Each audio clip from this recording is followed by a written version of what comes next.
شروع کرتے ہیں آج کی دلچسپ کہانی۔ وہ سر جھکائے نائلہ بیگم کے سامنے بیٹھی ہوئی تھی۔ ہاتھ پاؤں کانپ رہے تھے۔ وہ جانتی تھی کہ اسے کس قیمت پر بھی اس چیز کی اجازت نہیں ملے گی، مگر دل میں ایک امید تھی۔ کیا معلوم نائلہ بیگم اس بات کی اجازت دے دیں۔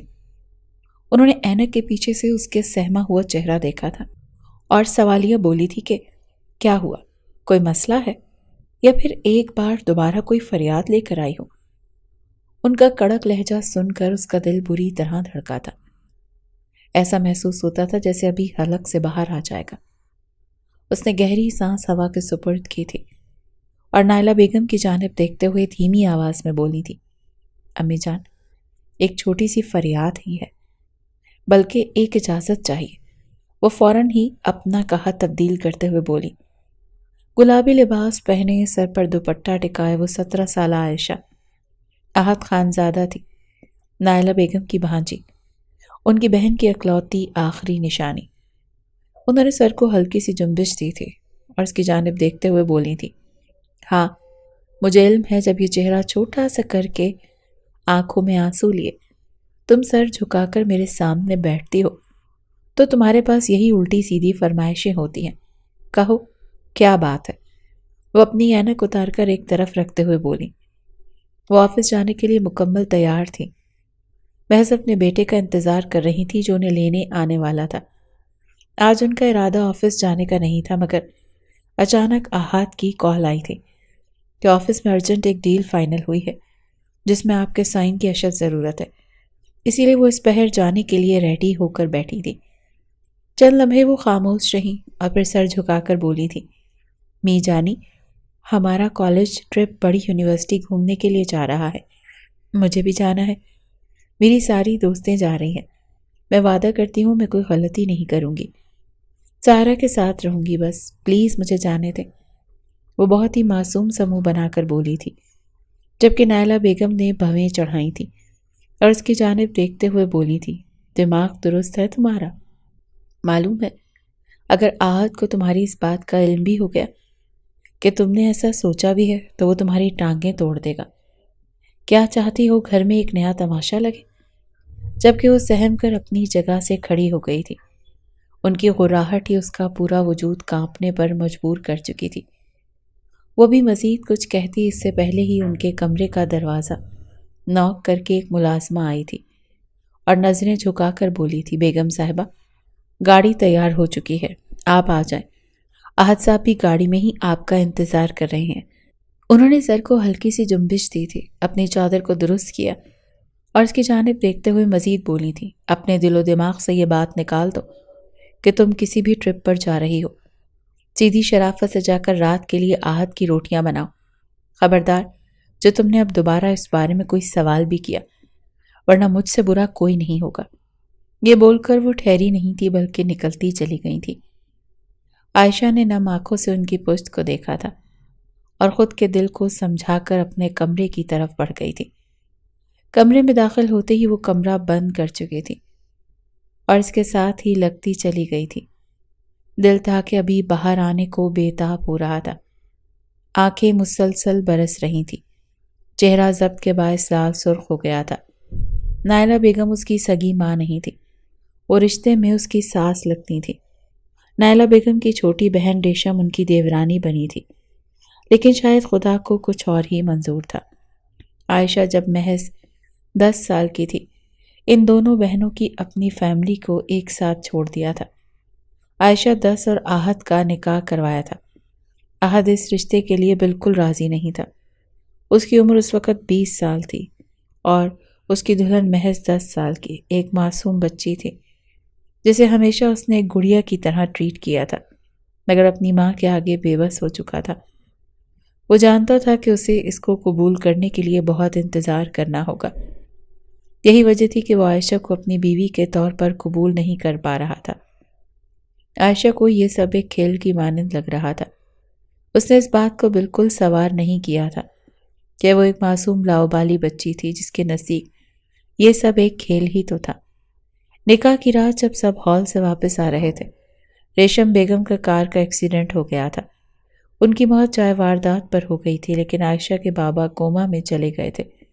تقریباً 1 سال وہ کوما میں رہے تھے، اور پھر جب وہ کوما سے ہوش میں آئے تو ان کا دماغی توازن ہی خراب ہو گیا تھا، اور اسی دماغی توازن کے خراب رہتے انہوں نے اپنے ہی سگے بھائی کا قتل کر دیا تھا، اور ساتھ میں خود کو بھی مار کر وہ اس دنیا سے رخصت ہو گئے تھے جس دن اللہ نے انہیں اس دنیا میں بھیجا تھا، یعنی اپنی سالگرہ کے دن۔ وہ دن نائلہ بیگم اور آہت کے لیے قیامت کے برابر تھا۔ ایسا لگتا تھا جیسے قدموں تلے سے زمین نکل چکی ہو، آسمان سر پر آن گرا ہو، سب کچھ تباہ ہو گیا ہو۔ اپنی بہن کی موت کے بعد نائلہ بیگم نے عائشہ کو اپنے سینے سے لگا کر رکھا تھا، لیکن اب اس کے باپ کے کرتوت کی وجہ سے وہ اس کو بھی دھتکار چکی تھی۔ وہ اپنے شوہر سے بہت محبت کرتی تھی، انہوں نے یہ شادی بھی پسند کی تھی، لیکن شاید رب العالمین کو کچھ اور ہی منظور تھا۔ وہ کہتے ہیں نا کہ جب کوئی شخص کسی آدمی یا عورت کو زیادہ خاص رکھنا شروع کر دیتا ہے تو رب العالمین اس کی پسندیدہ چیز اس سے چھین لیتا ہے، اور پھر اس سے پوچھتا ہے کہ اب بتا تیرا کون ہے، اب بتا تیرے پاس کون بچا ہے۔ تو آخر میں انسان کے پاس صرف اللہ بچتا ہے، اور یہی حالت نائلہ بیگم کی ہو گئی تھی۔ اپنے شوہر کی وفات کے بعد ان کا بس نہیں چلتا تھا کہ وہ سب کچھ تہس نہس کر دیں۔ جس شوہر کے لیے وہ دیوانی تھیں، آج وہی شوہر انہیں بھری دنیا میں تنہا چھوڑ کر چلا گیا تھا۔ لیکن احد نے اس وقت عائشہ کا ساتھ نہیں چھوڑا تھا۔ وہ محض 22 سال کا تھا، لیکن اس نے عائشہ کو بھی سنبھالا تھا اور اپنی ماں کا بھی بازو بنا رہا تھا۔ چھوٹی عمر میں ہی اس نے تمام ذمہ داریاں اپنے کاندھوں پر لاد لی تھیں، اور ایک دفعہ بھی اف نہیں کہا تھا۔ لیکن جیسے جیسے وقت گزرا اور نائلہ بیگم کی حالت درست ہونا شروع ہوئی، وہ دھیرے دھیرے عائشہ سے دور ہوتا چلا گیا۔ وہ اب اس کو زیادہ خود کے قریب نہیں رکھتا تھا، لیکن اپنی نظروں سے دور بھی نہیں کرتا تھا۔ وہ جب گھر میں ہوتا تھا تو اس کا صاف کہنا تھا عائشہ اس کی نظروں کے سامنے ہی ارد گرد رہے گی، اور اگر ایسا نہیں ہوتا تھا تو وہ لمحے میں پورا گھر سر پر اٹھا لیتا تھا۔ وقت گزرا تھا اور عدت مکمل ہونے کے بعد نائلہ بیگم نے سب سے پہلے عائشہ کا ہی ذکر کیا تھا۔ اس پوری عدت کے دوران عائشہ اقبال بھی ان کے پاس نہیں گئی تھی، کیونکہ نکاح والے دن انہوں نے زور زور سے اس کے چہرے پر تھپڑ رسید کیے تھے اور پھر اسے دھتکار دیا تھا۔ ان کی اس دھتکار سے وہ اتنا خوفزدہ ہو گئی تھی کہ اس نے دوبارہ ان کے کمرے کا رخ ہی نہیں کیا تھا۔ لیکن جب عدت مکمل ہوئی اور وہ اپنے کمرے سے باہر آئیں تو انہیں سب سے پہلے اپنی بہن کی سب سے پیاری اولاد کا خیال آیا تھا، اور انہوں نے اسی دن اسے اپنے سینے سے لگا لیا تھا۔ وہ ان کے لیے ان کی اولاد کی مانندی تھی، مگر اس واقعے کے بعد ان کا نظریہ تبدیل ہو گیا تھا۔ وہ اس کو اب محض ایک بہو کی نظر سے ہی دیکھتی تھی۔ ان کا ارادہ اس کے 18 سال ہونے کے بعد رخصتی کا تھا، لیکن احد اس رشتے کے لیے فی الحال ابھی تک راضی نہیں تھا۔ اس نے اپنی ماں کو منع کیا ہوا تھا کہ ابھی آپ اس بارے میں نہیں سوچنا، لیکن نائلہ بیگم چاہتی تھی کہ وہ اپنی زندگی میں ہی ان دونوں کو ایک کر کے اس دنیا سے جائیں، مگر اب حالات بہت مختلف ہو گئے تھے۔ عائشہ بہت شوخ اور چنچل تھی، اپنی زندگی آزادی کے ساتھ گزارنا چاہتی تھی، لیکن آہت اسے تنہا نہیں چھوڑتا تھا۔ کہیں بھی جانے سے پہلے وہ نائلہ بیگم اور آہت کی اجازت لیتی تھی، اور اگر وہ بغیر اجازت کے کہیں چلی جائے تو اس دن اس پر قیامت برپا ہو جاتی تھی۔ دروازے کے ساتھ بیٹھتے بیٹھتے وہ یکدم رو پڑی تھی۔ گھٹنوں میں سر دیے اس کی سسکیاں پورے کمرے میں گونجنے لگی تھی۔ وہ یکدم اللہ تعالیٰ کو مخاطب کرتے ہوئے بولی تھی، یا رب العالمین، اے پاک پروردگار، میرے مولا کریم، کیوں میری زندگی میں ایک ایسے شخص کو شامل کر دیا جس کے نزدیک میرا وجود صرف اور صرف ایک کھلونا ہے، اور ان کو صرف اور صرف اپنی ملکیت ظاہر کرنی آتی ہے۔ انہیں یہ فرق نہیں پڑتا کہ میں جیتی ہوں یا مرتی ہوں، میرا دل کیا چاہتا ہے، بس انہیں ہر وقت دھونس جمانا آتا ہے۔ وہ تڑپ کر روتے ہوئے بولی تھی۔ وہ ایسی ہی تھی، معصوم سی، اپنی زندگی اپنی مرضی سے گزارنا چاہتی تھی، لیکن شاید یہ اب ممکن نہیں تھا۔ کافی دیر تک وہ روتی رہی، لیکن پھر جیسے ہی آسمان پر سائے گہرے ہونے لگے وہ اپنی جگہ سے کھڑی ہو گئی تھی، کیونکہ اسے معلوم تھا کہ احد اور نائلہ بیگم کسی بھی وقت آ سکتی ہیں۔ اسی لیے وہ جلد از جلد کچن کی طرف بڑھی تھی۔ حویلی میں ڈھیروں ڈھیر ملازمین تھے، لیکن احد کا کہنا تھا کہ میری روٹیاں تم اپنے ہاتھوں سے پکاؤ گی۔ اس نے بہت چھوٹی عمر سے ہی کچن سنبھالنا سیکھ لیا تھا، کیونکہ احد کو ملازمین کے ہاتھ کا کھانا پسند نہیں تھا، اور نائلہ بیگم ایک ایسے غم میں مبتلا ہو گئی تھی کہ وہ اپنے پاؤں پر کھڑی ہو کر زیادہ کام نہیں کر سکتی تھی۔ یہی وجہ تھی کہ انہوں نے عائشہ کو ٹرین کر دیا تھا، اور وہ کچن میں داخل ہوئی تو ملازمین اپنے اپنے کام میں لگے ہوئے تھے۔ وہ جلدی سے روٹیاں پکانا شروع کر چکی تھی۔ اس کے سوچنے کے بالکل ٹھیک مطابق روٹیاں پکنے کے فوراً بعد ہی پورچ میں گاڑی رکنے کی آواز آئی تھی۔ اس نے فوراً ہی آگے بڑھ کر ہمیشہ کی طرح کچن کی کھڑکی سے جھانک کر دیکھا تھا۔ سامنے ہی بلیک کوٹ پینٹ پہنے وہ نائلہ بیگم کو تھام کر بہت احتیاط سے اتار رہا تھا۔ اس کی زندگی کا کل سہارا اس کی ماں تھی۔ احد نائلہ بیگم سے ٹوٹ کر محبت کرتا تھا۔ باپ کے کھونے کے بعد سے اس نے نائلہ بیگم کو ہمیشہ سر پر بٹھایا تھا۔ وہ پوری دنیا چھوڑ سکتا تھا سوائے اپنی ماں کے۔ وہ دکھنے میں بہت خوبصورت تھا، سرخ اور سفید رنگت کا حامل، اونچا لمبا دراز قد، چوڑی جسامت، کثرتی وجود کا حامل۔ وہ کسی ریاست کا شہزادہ معلوم ہوتا تھا۔ کئی بار وہ دل ہی دل میں مسکراتی تھی کہ یہ شخص فقط اس کا ہے، مگر اگلے ہی لمحے وہ سہم جاتی تھی کہ یہ شخص اس کا تو ہے لیکن اتنا ظالم ہے کہ اس کے سامنے وہ کبھی کچھ نہیں بول پائی تھی، مگر وہ بیوقوف جانتی ہی نہیں تھی کہ اگلا اس کے لیے کیا جذبات رکھتا تھا۔ اس کو حویلی میں داخل ہوتا دیکھ وہ فوراً ہی کچن کاؤنٹر کی جانب بڑھی تھی۔ گلاس نکال کر اس نے فوراً واش کیے تھے اور پھر پانی بھر کر وہ سیدھا لاؤنج کی طرف بڑھی تھی۔ وہ جانتی تھی کہ احد آتے ساتھ ہی ٹھنڈا پانی پیتا ہے، اسی لیے وہ دیر کرنا بالکل مناسب نہیں سمجھتی تھی۔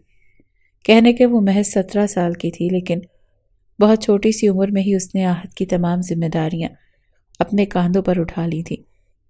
یہ کرنے والی بھی نائلہ بیگم ہی تھی۔ ان کا ماننا تھا کہ جب وہ اپنے شوہر کا کام کرے گی تو اس کے دل میں بھی اس کے لیے محبت اجاگر ہوگی اور احد بھی اسے پسند کرنے لگے گا۔ کئی حد تک ان کی یہ سوچ صحیح بھی ثابت ہوئی تھی، اور کئی حد تک وہ اپنی اس سوچ پر پریشان بھی ہوتی تھی، کیونکہ احد جب گھر ہوتا تھا تو وہ اس کو ایک لمحے کے لیے بھی بیٹھنے نہیں دیتا تھا، کیونکہ وہ شخص ذلیل کرنے میں محض ایک پل لگاتا تھا۔ وہ جیسے ہی لاؤنج میں داخل ہوئی تو اسے اپنے وجود پر احد کی نگاہیں گڑتی ہوئی محسوس ہوئی تھی۔ وہ دھڑکتے دل کے ساتھ اس کی طرف بڑھی تھی۔ دھیمی آواز میں سلام کر کے اس کی طرف پانی کا گلاس بڑھایا تو وہ ایک سخت گھوری سے اسے نواز کر نائلہ بیگم کو صوفے پر بٹھا چکا تھا، اور پھر اس کے ہاتھ سے پانی کا گلاس تھام کر نائلہ بیگم کے برابر میں بیٹھ گیا تھا۔ اس کا ارادہ بھی واپس کچن میں جا کر کھانے وغیرہ کا انتظامات دیکھنے کا تھا، مگر اسی پل احد کی بھاری آواز سے اس کے قدم جکڑ لیے تھے۔ کہاں جانے کا ارادہ ہو رہا ہے میڈم آپ کا؟ اس کا دل بلیوں اچھلا تھا۔ اس نے سہم کر اس کی جانب دیکھا تو وہ اس کی ہی طرف متوجہ تھا۔ ایک نظر اس نے نائلہ بیگم پر ڈالی تو وہ اب احد کا بچا ہوا پانی پی رہی تھی۔ وہ سر نفی میں ہلاتے ہوئے بولی تھی، سائیں جی کہیں نہیں جانا مجھے تو۔ اس کا ڈرا سہما انداز دیکھ نائلہ بیگم نے بے ساختہ بیٹے کے ہاتھ پر ہاتھ رکھا تھا۔ وہ جانتی تھی کہ یہ لڑکی ان کے بیٹے سے کتنا ڈرتی ہے، مگر وہ احد خانزادہ تھا۔ نہ پہلے کبھی اس نے اس کے لیے رعایت بخشی تھی اور نہ آج رعایت بخشنے کے موڈ میں تھا۔ وہ یکدم بولا تھا کہ ایک بات اپنے ذہن میں بٹھا لو، آج تو تم نے امی کے سامنے یہ بات بھی رکھی ہے کہ تمہیں کالج ٹرپ کے ساتھ کہیں جانا ہے۔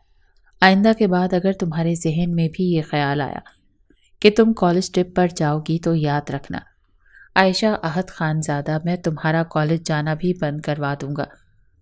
تمہیں میں نے کالج میں اس لیے داخل نہیں کروایا کہ تم یہ چھچوری حرکتیں کرتی رہو۔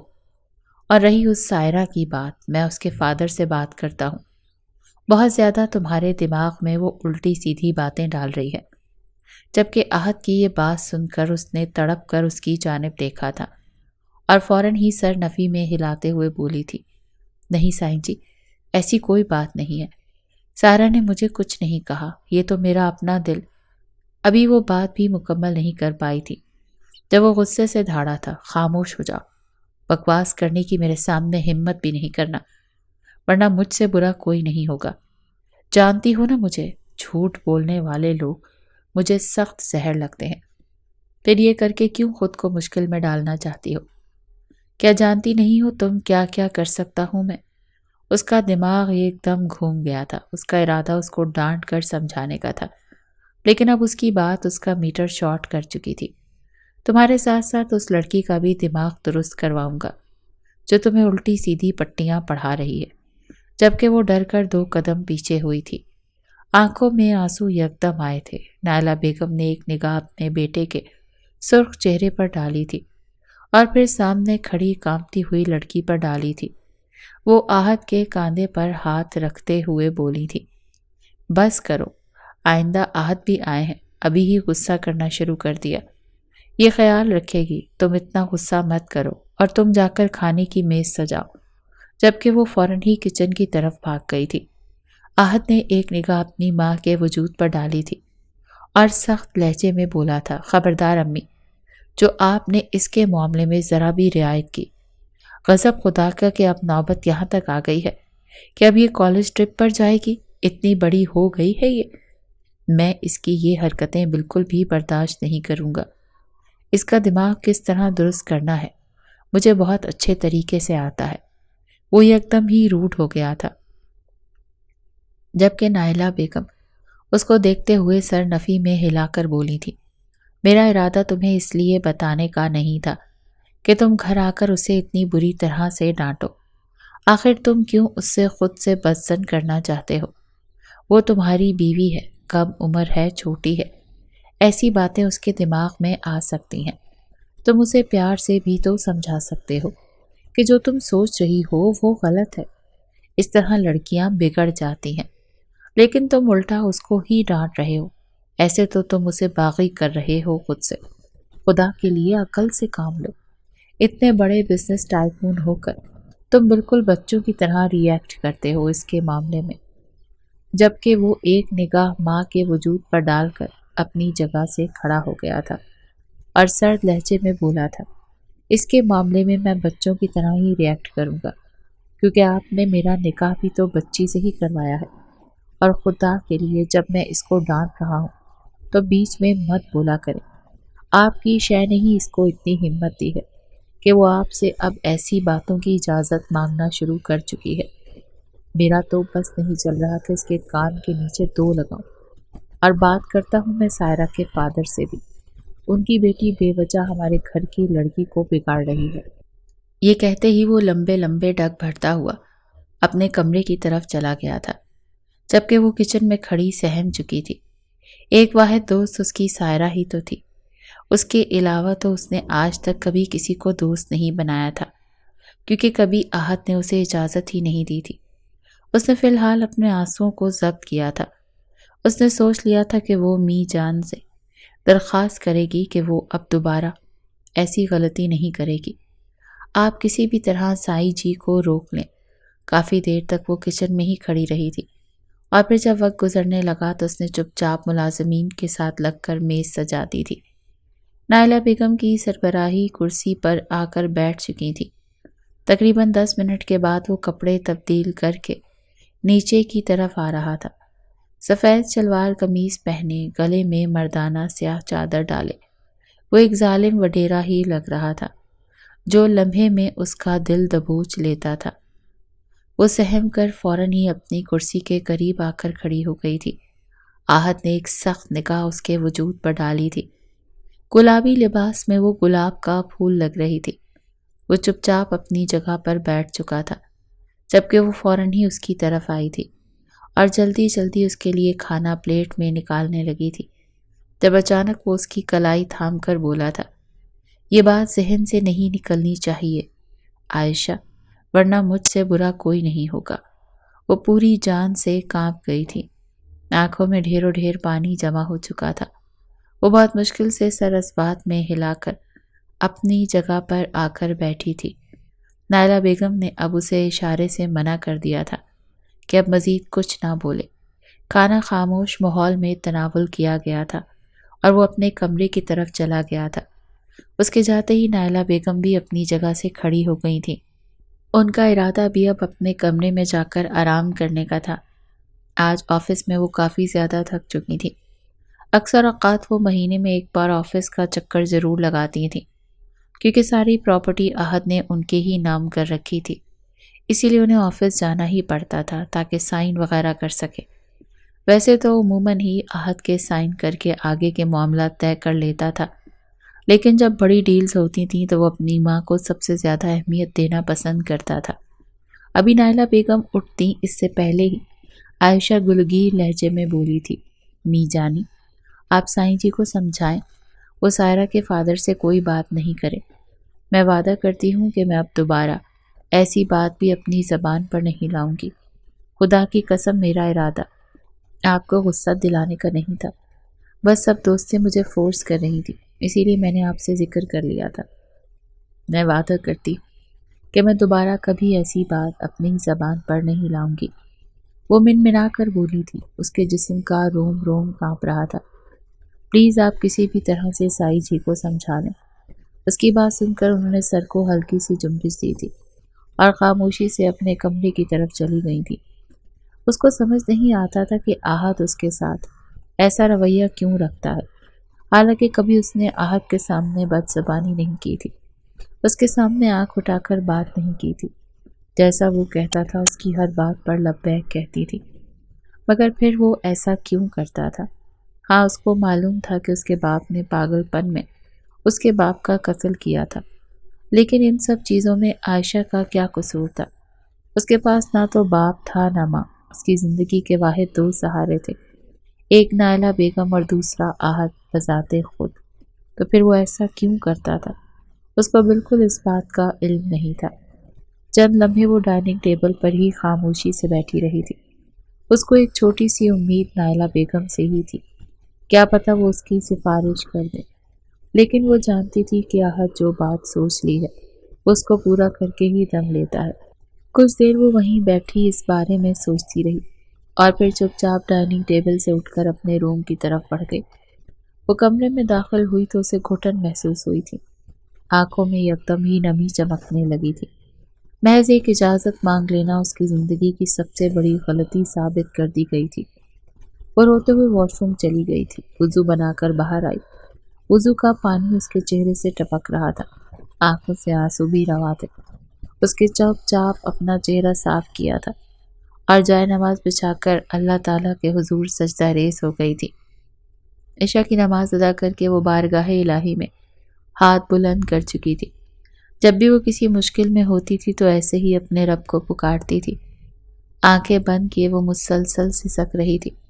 وہ جانتی تھی کہ احد نے اگر بول دیا کہ وہ سائرہ کے فادر سے بات کرے گا تو وہ اپنی بات سے کسی قیمت بھی پیچھے نہیں ہٹے گا، چاہے نائلہ بیگم اس سے کچھ بولیں یا نہ بولیں۔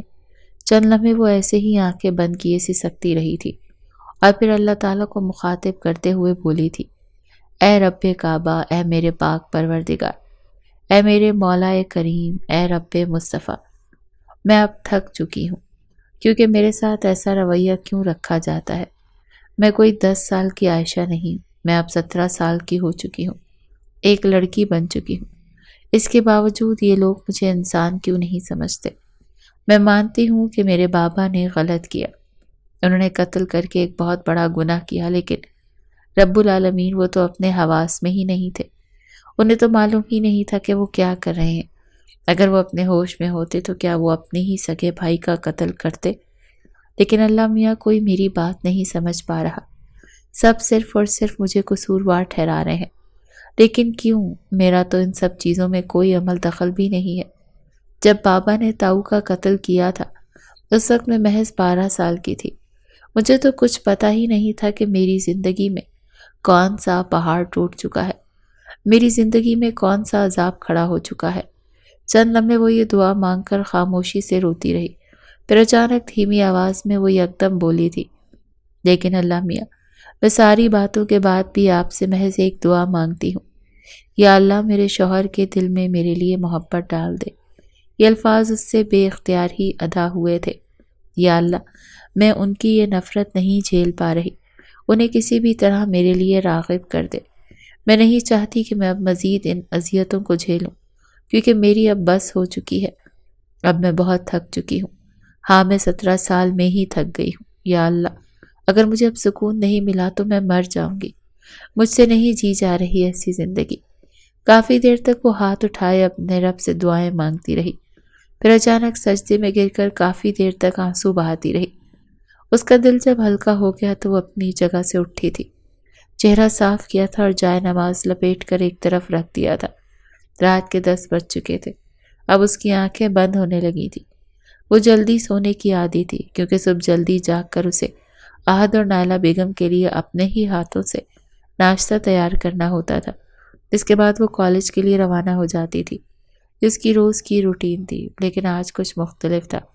آج ڈر ہر چیز پر حاوی تھا۔ محض اس کی ایک ہی دوست تھی، اگر وہ بھی اس سے چھن جاتی تو وہ کس سے اپنے دل کی ہر بات شیئر کرتی؟ سائرہ کی موجودگی اسے سکون دیتی تھی، محض ایک واحد وہی دوست تھی جو اس کے درد کو اپنا درد سمجھ کر اس کی ہر بات سنتی تھی۔ وہ جتنا اس کے سامنے بولے وہ اس کو بولنے سے روکتی نہیں تھی۔ کچھ سوچ کر وہ اپنی جگہ سے اٹھی تھی، اسے معلوم تھا کہ یہ کرنا اس کی زندگی مشکل میں بھی ڈال سکتا ہے، لیکن وہ ہمت نہیں ہارنا چاہتی تھی۔ سائرہ ہمیشہ کہتی تھی کہ کوشش کرنے والوں کی کبھی ہار نہیں ہوتی، اور یہ بات اس نے پلو کی گانٹھ کی طرح اپنی زندگی میں اب شامل کر لی تھی۔ احد ابھی تک جاگ رہا ہوگا، آج وہ دل پر پتھر رکھ کر یہ کام کرنے جا رہی تھی۔ وہ جانتی تھی کہ احد اس غلطی پر اسے معاف نہیں کرے گا، ہو سکتا ہے کہ اسے یہ بات بے حد بری بھی لگ جائے، مگر وہ اپنے رب کو حاضر ناظر جان کر یہ قدم اٹھا رہی تھی۔ گلابی دوپٹہ اس نے حجاب کی صورت اپنے چہرے پر لپیٹ لیا تھا اور چپ چاپ اپنے کمرے سے نکل کر سیدھا احد کے کمرے کی طرف بڑھی تھی۔ دل زور زور سے دھڑک رہا تھا، ہاتھ پاؤں کانپ رہے تھے، لیکن وہ جانتی تھی کہ اگر آج اس نے ہمت نہیں کی تو وہ اپنی اکلوتی دوست کو بھی کھو دے گی، مگر وہ معصوم نہیں جانتی تھی کہ وہ اکلوتی دوست کے چکر میں آج کیسی اذیت کی بھینٹ چڑھنے والی ہے۔ وہ احد کے کمرے کے پاس آ چکی تھی، دل اتنی زور زور سے دھڑک رہا تھا، ایسا محسوس ہوتا تھا کہ ابھی باہر آ جائے گا۔ وہ ہمیشہ اس کی غیر موجودگی میں جا کر اس کی تمام ذاتی کام کرتی تھی، اس کی موجودگی میں وہ اس کے کمرے کے پاس سے بھی گزرنے کی جرت نہیں کرتی تھی۔ اس نے دھڑکتے دل کے ساتھ دروازے پر دستک دی۔ پہلی دستک پر ہی اندر سے احد کی بھاری آواز سنائی دی تھی، آ جاؤ، دروازہ کھلا ہے۔ وہ جو کمرے میں بیٹھا اپنے لیپ ٹاپ پر کام کر رہا تھا، کچھ دیر پہلے ہی اس نے اپنے خاص ملازم کرم داد کو چائے کا حکم دیا تھا۔ ارادہ اس کا عائشہ کے ہاتھ کی چائے پینے کا تھا، لیکن اسے معلوم تھا کہ وہ جلدی سو جاتی ہے، اس لیے اس کو تنگ کرنے کے لیے بالکل بھی اس کے کمرے کی طرف نہیں گیا تھا۔ وہ یہی سمجھا تھا کہ کرم داد آیا ہے، لیکن جب چند لمحے گزر گئے اور دروازہ نہ کھلا تو یہ ایک دم اپنی جگہ سے کھڑا ہوا تھا۔ اسے لگا شاید کرم داد کو دروازہ کھولنے میں دشواری ہو رہی ہوگی، چائے ہاتھ میں ہونے کی وجہ سے وہ مشکل میں ہوگا، لیکن جب اس نے دروازہ کھولا اور سامنے عائشہ کو کھڑا پایا تو دنگ رہ گیا۔ اس نے بے ساختہ گھڑی کی طرف نگاہ گھمائی تھی جو اب 10:30 کا ہنسا بجا رہی تھی۔ اس کو حیرانی ہوئی تھی کیونکہ اس نے بالکل اس چیز کی امید نہیں کی تھی۔